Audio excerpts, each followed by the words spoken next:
The holidays are here, and most families who have a loved one with aphasia feels the conflict. They feel possibly the stress of the impending holidays, the smells, the laughter, the decorations, the visitors, the obligations. And it's all about making the holidays feel like they did before the stroke. Rehab ends, recovery doesn't. Rebuild communication, rebuild connection, rebuild life. This is life beyond aphasia. For Shirley and her family, everything changed 3 years ago. She was the one that prepared all the meals. She loves and loved to entertain. But this year, even though she's improving and her aphasia is better, she's being protected. And that's what we're going to talk about today. The conflict is called the protection trap, and that's how I think of it. Because what families want to do is protect their loved one from the stress, from the chaos. So, this protection of her inadvertently causes her to feel isolated, causes her to feel left out. Aphasia inclusion does not happen by accident, it requires intention. It's the shift from protecting to participating together. So, families protect because that's what they think they need to do. They don't want others to inadvertently do something that causes their loved one to feel bad or feel embarrassed. Families protect because they love deeply. They don't want their person to have a fear of failure. They don't want their person to be embarrassed. They don't want their person to be rejected by someone who does not understand aphasia or does not know how to communicate. So, this is that truth. When you stop doing for them and start doing with them, this is what helps a family move from guarding to guiding. This is based on the principles of supported conversation for adults with aphasia, also known as SCA. And here are the core principles. Number one, acknowledge competence. Shirley is still the person she was.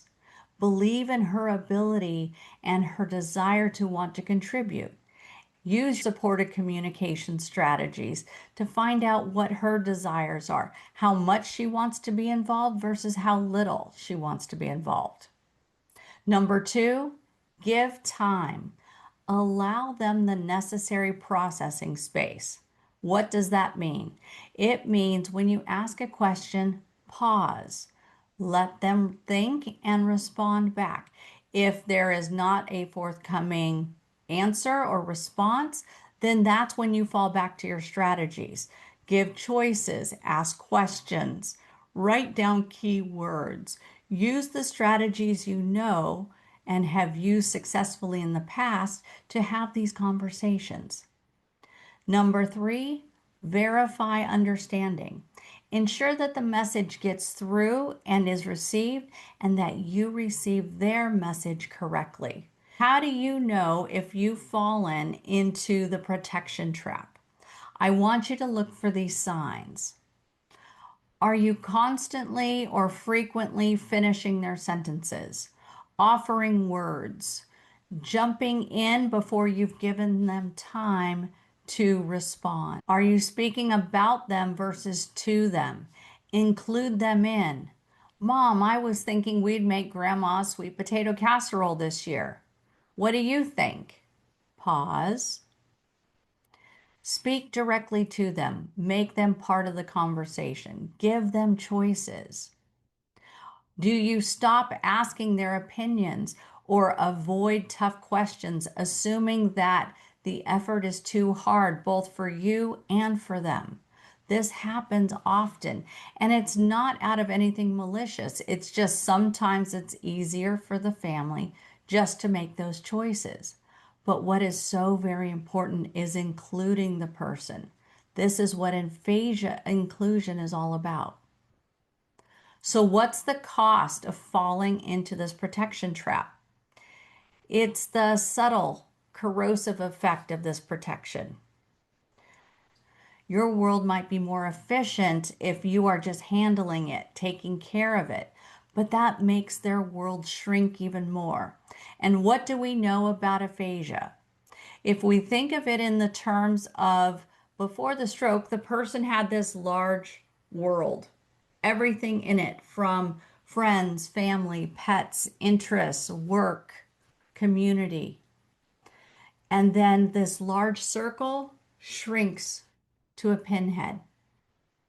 Now they have to fight in recovery and work every day to gradually increase the circle, working towards getting back to that larger world, that larger life that they had. So, by protecting them, that prevents them from the opportunity to learn, grow, apply their strategies. When you make decisions for them, when you protect them, it shrinks their role and how they feel that they contribute. And the unintended message could be your voice is too fragile to use, so I'll handle it. Let's flip the script. Let's offer a new approach for moving forward. We're going to move from doing for your person with aphasia to partnering with them. And we're going to use 3 evidence-based strategies consistently. Number 1, give time. When they struggle, wait. Be aware of how you ask them questions. Are you asking them questions that have multi parts to it? Or did you lead with a bunch of context before you got to the question? That puts a large burden on processing. When you give too much information at one time, it's hard for them to process. So when they struggle, wait. Count to 3, count to 5. When you intentionally practice this and pay attention, silence is often processing for them. The simple gift of time lets them to access words, gestures, cues they need. Number 2, used fixed choices. Replace open-ended questions like, what do you want to do tomorrow? With more choice questions where there's 2 clear options. Whatever the question is, give choices. This drastically reduces cognitive load and increases success and confidence. Write and verify. Many families find that having a tablet nearby or a whiteboard where they can write down key words, because what that does is it anchors the topic. By doing this, this aligns with the principles of supported conversation for aphasia. Back to the coaching call with Lisa and Peter. The spark happened when Lisa realized that Shirley writes up when they talk about grandma's recipes, particularly when they pull out the notebook and the card file of grandma's recipes. So here's what Lisa came up with for the plan. They are already working now to sit down on Saturdays to go through the recipe cards, because this allows Shirley to flip through all these recipes that she's cooked with her mother. And so now they are making it more memorable for Shirley. This is inclusion in action. It's focusing on participation and not perfection. Lisa is allowing the time to work through this process. They are taking this on now, a full 4 weeks ahead of Thanksgiving. I do need to acknowledge that not everyone has a family situation like Shirley does. Some have friends, neighbors, some have community, some might be traveling for the holidays, and we will address some of these other circumstances in upcoming episodes. But ultimately, connection is universal. These strategies work for any tradition or any size circle that you're going to be with. They work whether you're hosting or whether you're traveling. They work at birthday parties, eating in a restaurant, conversing with friends at the park. Intention helps build inclusion. Not about protecting your person with aphasia. It's about helping them to participate. Because when they participate, that gives them that opportunity to grow. It gives them that opportunity to grow that small circle back to the bigger circle. And sometimes struggling is what is needed to help with that growth. If you would like to get more steps, more information about the holidays, grab our book, Aphasia Inclusive Celebrations. It's available now on our website.